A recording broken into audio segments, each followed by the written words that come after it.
happens in the spring, how much of that doesn't even affect the day? Oh, I believe, well, these guys have been with me now for 3 years. We're on the same page.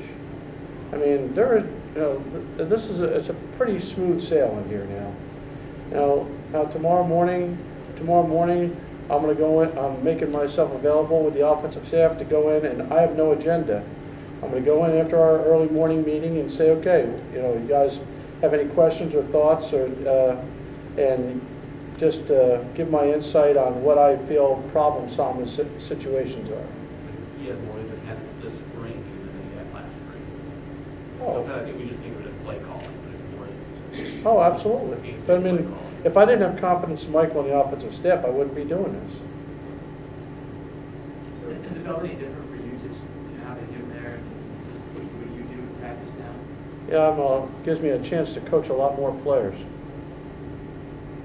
Because instead of having to just worry about the quarterback or have to worry about just the offense, I mean, I'd probably stop practice more times today to give a coaching point, and I probably gave as many to the defense as I did to the offense.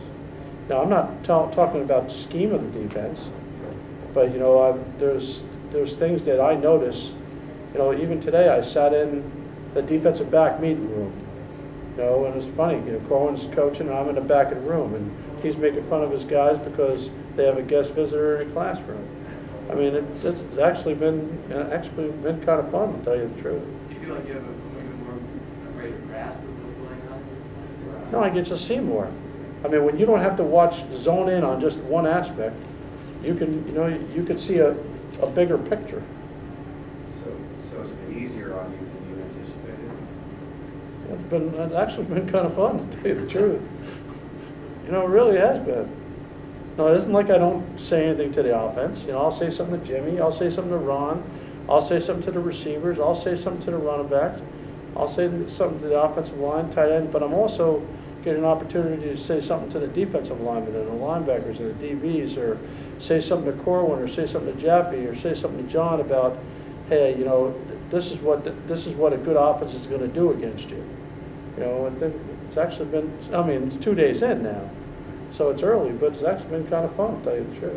But it feels that's the role that you feel like you need to play. I mean, that feels. And I want that to be I want it to be that way. I want it to work out this way. In terms of pushing a quarterback, whether it be Jimmy or Brady Quinn or Tom Brady, how do you measure whether you're getting the edge and pushing too hard? How do you know when you're not pushing hard enough? The thing I'm pushing the hardest on right now, the two things I'm pushing hardest on right now are pushing him along mentally, development-wise, and leadership-wise. I don't think you can force leadership on anyone, but the kid has it in him. It's just that a lot of times when you're a younger guy, you're afraid to let it out because you really haven't earned your stripes yet. And I think at the quarterback position, if you don't show some leadership, then you really have a problem as an offense, because even if you're not the main guy, I talked to him the other day about the big difference between players looking at you and players looking to you. And I had a half-hour conversation just on really that phrase. When your offensive players are looking at you, they're not looking at you as a leader. They're just looking at you as a guy who's running the plays. When they're looking to you, now they're counting on you to be the guy. And that probably, of all the things we could talk about the entire spring, if we can get the offensive players to look to him instead of at him, then we've really turned the corner.